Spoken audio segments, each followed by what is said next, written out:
on the Diddy doc right now, which is number one on Netflix. I watched 3 out of the 4 episodes last night. Oh, okay. I knew you were going to dive in. I knew once you got in, you were. Well, it's really good. And as you know, if you've heard about it, number 1 on Netflix right now, executive producer 50 Cent, who is completely obsessed with tearing down Diddy. I don't know if how much his fingerprints are on this, but let me tell you something. Diddy is a terrible guy. No, he is a terrible, terrible guy. And everybody saw the video of him beating Cassie. That alone is enough to draw your conclusion of terrible, terrible guy. But when you see all the pieces come together, and I wrote a few notes down of what you seen this dude do throughout his career, what a low, deplorable guy he is. By the way, I mean, they get into Tupac's death, the death of Tupac, shot and killed in Vegas after the Mike Tyson fight. Diddy wanted to rent cars for their whole team to drive up there. Keefe D, the guy who confessed to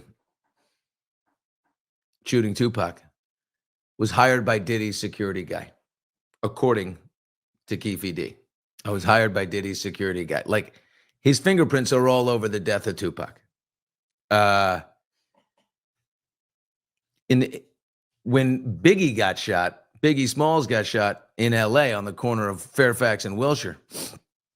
Diddy always said that Notorious B.I.G. wanted to go to Los Angeles to promote his album and throw a party, even though it was dangerous. After the death of Tupac, they were like, yo, don't come around here. Stay on the East Coast. Do not come out here. And Diddy always said, no, Biggie wanted to. Bullshit. Biggie did not want to go to Los Angeles. He did not want violence. He wanted peace. He didn't want anything to do with it. And Diddy said, no, we're going out there. We're going to stick it in their face, because he just had that gangster streak and he wanted to show, look how tough we are. They survived the first initial party and trip to the Soul Train Awards and all that as award season. And Biggie's album was coming out. So Diddy wanted to make a lot of noise and have him parade around town. Look at us. We're still standing after everybody in the West Coast thought they were involved in the death of Tupac. So for the first time ever, a rap artist was going to go meet like the European press. They were going to do a junket in London for Biggie. And the night before the flight to London, Diddy calls Tim, what's his name? Tim Dog. And he says, the guy that's coordinating everything, and he says, cancel the flight. Cancel the flight. Biggie's not going. He's staying here. I want to stay here in Los Angeles. Cancel the flight. Biggie did not want to cancel the flight. And what happened when they canceled the flight? They doubled back into Los Angeles, and Biggie got shot. Here's something that's inconvenient. Diddy was, they were negotiating his contract at the time. Yeah, the album was finished, and now they were negotiating a new contract. Doesn't look good, right? That is crazy. Did he set up his own buddy? Did he look the other way? I don't know. But that timing's unfortunate. Then Diddy, here's the worst. Watch this. It gets worse. Diddy threw a huge funeral in New York, like a hero's funeral for the Notorious B.I.G. And everybody came out from Bed-Stuy to Harlem, baby. The streets were packed. And the adoration and the funeral was massive. Everyone thought Diddy's paying for this. He's paying for this out of his money. Out of Bad Boys going to pick up the tab for their number one artist and the whole thing. He didn't pay for it. He billed the estate of Biggie Smalls. He had Biggie pay for his own funeral. Are you kidding me? Are you kidding me? Well, you think Biggie's mom, Valletta, doesn't talk to Puff? And then he went on all these appearances. I miss you so much. I miss you so much. And then he broke out with Sting. Every breath you take, I'll be missing you. The whole thing. And Diddy launched his own career off the back of the death of Biggie Smalls that he basically enabled.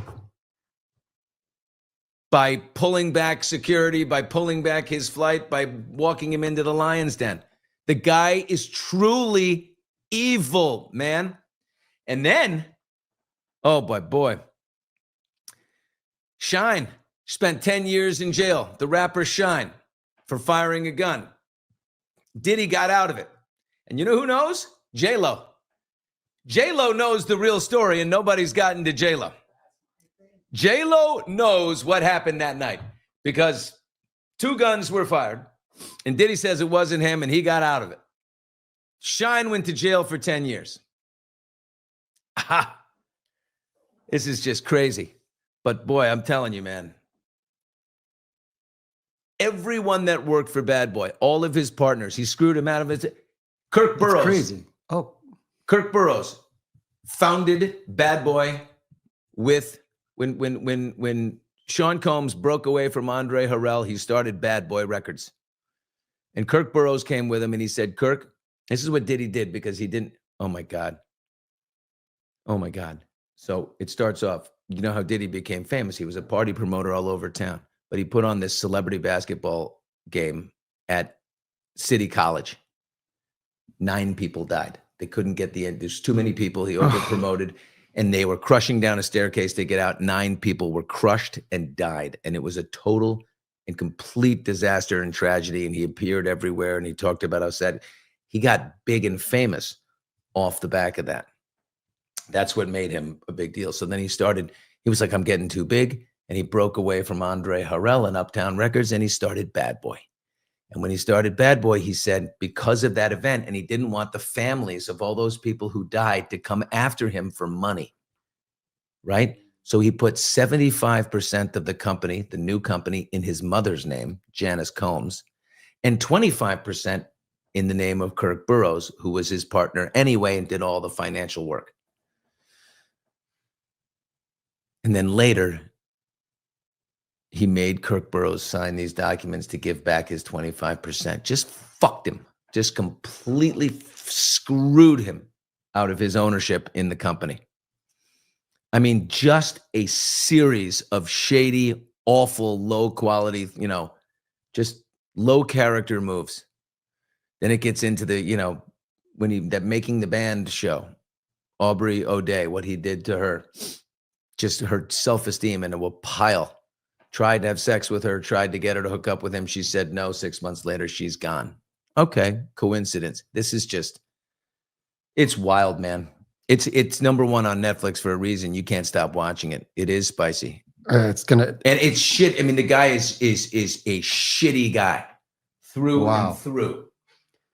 The worst guy. And remember when I said, JLo knows, and I can't believe no one's gone to,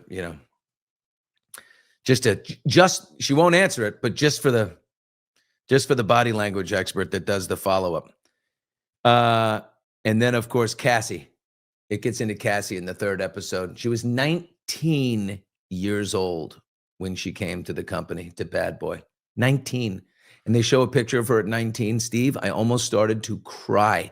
I was sick to my stomach. I'm like, oh my God, she's a little girl. No, she's a little girl. God damn it. I'm like, no. And she had this boyfriend who was a record executive producer with Diddy named Ryan Leslie. And Diddy put his eyes on her. Diddy, of course, had Kim Porter, the wife. And, the big executives allowed to have the wife and the girl. And Kim had all the kids and the stuff. When she would come around, they would stick Cassie away and the whole thing. And Ryan Leslie, the boyfriend, disappears.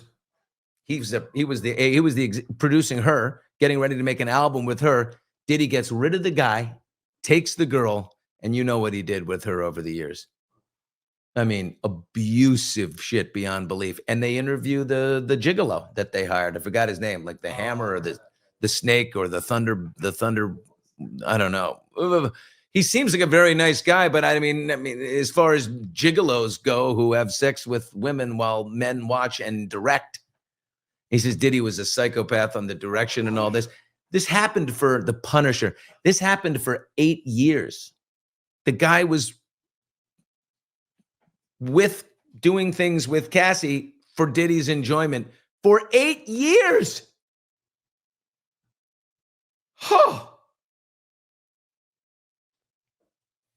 All of a sudden, when Diddy wanted her, he fired Ryan Leslie and gave her a 10-record deal and never got to the records. He kept saying to her, your album is next. Your album is next. And she's like, okay. And then she would do all these things he wanted her to do. Your album's next. We're getting to it. And guess what? Finally, she's like, I have a job. I need to go. I can't like be up for another 4th day in a row having sex with your man you hired. And he goes, babe, you don't have a job. This is your job. There were never any records coming your way. This is your job. How is this guy only in jail for 50 months? What a failure. What a failure in New York. Oh my God, this is going to make you so mad when you watch this shit. What a failure of justice. That piece of garbage is coming out in 50 months. And you look at these scumbag lawyers. His lawyer, Mark Agnifilo, is on the phone. We're going to get you out of it. You did nothing wrong. You're a great guy. What a scumbag. That guy's got to sleep at night. Woo! I'm on a heater this morning on that shit. Oh my God. Disgusting human being.